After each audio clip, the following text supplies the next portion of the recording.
أعوذ بالله من الشيطان الرجيم. بسم الله الرحمن الرحيم. وقاتلوهم حتى لا تكون فتنة ويكون الدين لله فإن انتهوا فلا عدوان إلا على الظالمين. دی آیت مبارکه کې په جزیره عرب کې د قتال متعلق یو خاص حکم ذکر کړي. د قتال حکم چې دی دا د جزیره عرب د پاره او د باقی دنیا د پاره جدا جدا دی. په جزیره عرب کې د حرم شریف د حرمت د وجنا حکم دا دی کچره دا په جزیره عرب کې با یو انسان ته صرف دو اختیار ورکول کیږي چې ته یا قتال ته تیار شه او یا ایمان قبول کا. د جزیره عرب نه علاوه باقی دنیا د پاره حکم داره چې د قوم نه به مطالبه کولای کیږي چې تاسو ایمان قبول کړئ یا جزیه ټیکس چې دی دې ته غاړه کېږدئ او یا قتال ته هغه تیار شئ. نو د باقی خلکو د پاره دا درې گویا چې اختیارات دي درې اپشن دي او د جزیره عرب د خلکو د پاره صرف دو اختیار دي، یا به ایمان قبل یا به جنگ ته تیاریږي. ځکه چې د حرم په حدودو کې د شرک کولو هغه شرک کول دا نه دی درست، نو هلته کې دا اجازت نه دی ورکړی. نو دلته کې د حرم شریف متعلق د جهاد ذکر کوي. فرمای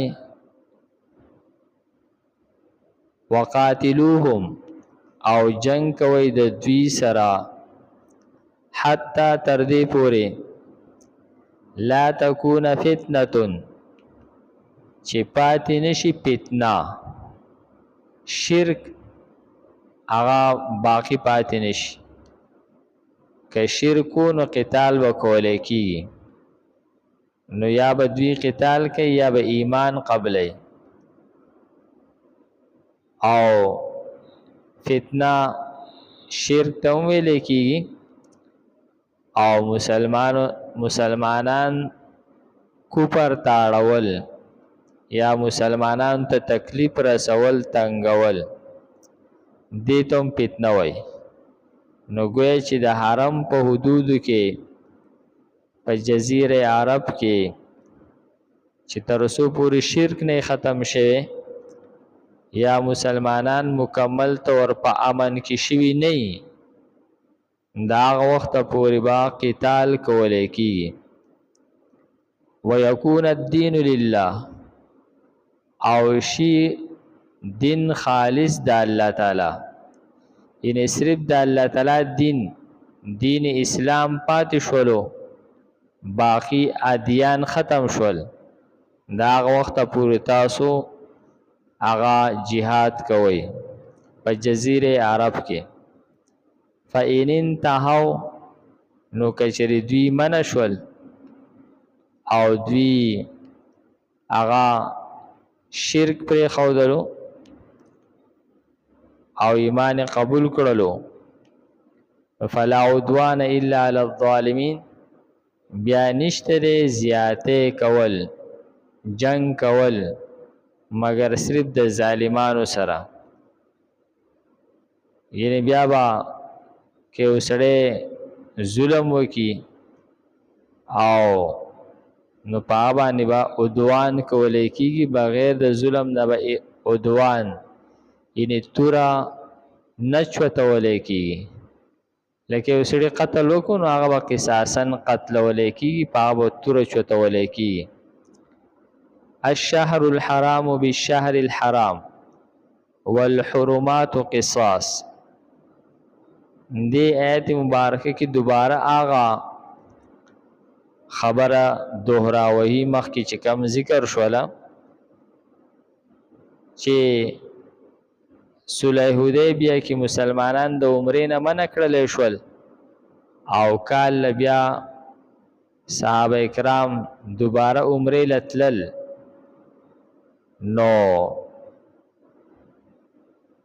داو سر دا خطر محسوس کړل صحابو که چېرې دا مشرکین هغه د حرمت د میاشتو خیال ونه ساتي او د صحابه کرامو د احرام خیال ونه ساتي، د حرم شریف د حدودو خیال ونه ساتي، نو دوی زموږ سره جنگ شروع کړي، نو موږ بیا څه کولی کوو؟ خو به د حرمت په میاشت کې خو موږ جنگ نشو کولی، د حرم په حدودو کې خو جنگ موږ نشو کولی، د احرام په حالت کې خو جنگ کول په موږ باندې منع دي.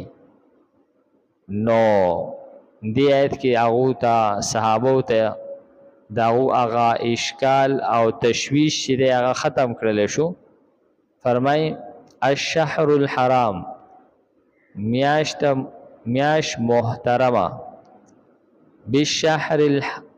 بالشهر الحرام، په بدل د میاشتې محترمه کې ده، یعنی په تاسو باندې د میاشتو محترمو احترام شته دی، لیکن په هغه وخته پورې کله چې دوی د هغې احترام کوي، که دوی احترام کولو نو تاسو احترام وکئ او دوی سره جنگ مه کوئ، او که دوی د حرم شریف د حدود احترام کوو نو تاسو می احترام کوئ، د دوی سره جنگ مه کوئ. که دوی د احرام احترام کوو نو تاسو یې کوئ. والحرمات قصاص، او حرمتونه که هغه د احرام حرمت دی، که هغه د مسجد حرام حرمت دی، او که د میاشتې محترمې حرمت دی چې هغه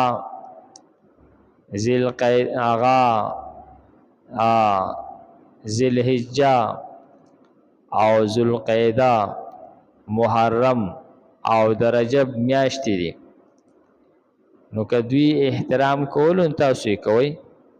والحرمات، او حرمتونه که د احرام دی او که د حرم شریف دی او که د میاشتې محترمې دي، دا حرمتونه قصاص په برابرۍ سره دي، په بدلې سره دي. فمن اعتدی، نو چا چې زیاتې وکړو علیکم په تاسو باندې په دغه میاشت کې یا په احرام کې یا په حدود د حرم شریف کې، فاعتدوا علیه، نو تاسو هم زیاتې وکړئ په ده باندې، بمثل په شانتې ما د هغې اعتدا چې زیاتې کړی دی علیکم په تاسو باندې، څونه زیاتې چې دوی وکړو د هغې برابر زیاتې تاسو کوئ. واتقوا الله، او د الله نه ویریږئ، هسې نه چې هغه چا څه زیاتې نه یې کړی او تاسو خامخا هغه د دې ابتدا وکئ. نو د حرم شریف په حدودو کې ګویا چې ابتدا بالقتال کول دا نه دي صحیح. ولا تلقوا واعلموا، او پوه شئ ان الله مع المتقین، یقینا مدد د الله تعالی چې دی دا د پرهیزګارانو سره دی. کم خلک چې هغه د حرمتونو نه یریږي او د الله تعالی د مقرر کرده حرمتونو احترام کوي د هغې د بې حرمتۍ نه ځان ساتي نو د دغه خلکو سره د الله تعالی مدد دی. وقاتلوهم او جنگ کوي د دوی سره حتی تر دې پورې لا تکون فتنه چې پاتې نشي فتنه ويكون الدين لله او شي دین خالص د الله. فإن انتهوا نو کچری دوی منشول فلا عدوان نو نشته زیاته الا علی الظالمین مگر په ظالمانو باندې. الشهر الحرام میاشت محترمه بالشهر الحرام په بدل د میاشت محترمه کې دي. والحرمات قصاص او حرمتونه په برابرۍ سره دي په بدلی سره دي.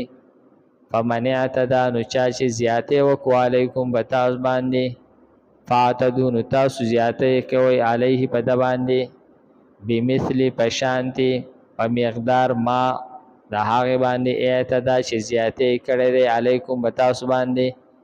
واتقوا الله ویرګئ د الله نه واعلموا پوه شئ ان الله یقینا الله تعالی چې دی مع المتقین د پرهیزګارانو سره دی. الحمد لله رب العالمين والعاقبة للمتقين والصلاة والسلام على خير خلقه محمد وآله وأصحابه أجمعين. پروردگار زموږ دا ناسته په خپل دربار کې قبول کړي. پروردگار موږ ته د قرآن پاک سمجھ بوجھ را نصیب کړي. پروردگار موږ ته په قرآن پاک باندې عمل کول توفیق راکړي. وصلی الله تعالی علی خیر خلقه محمد وآله وأصحابه أجمعين برحمتك يا أرحم الراحمين.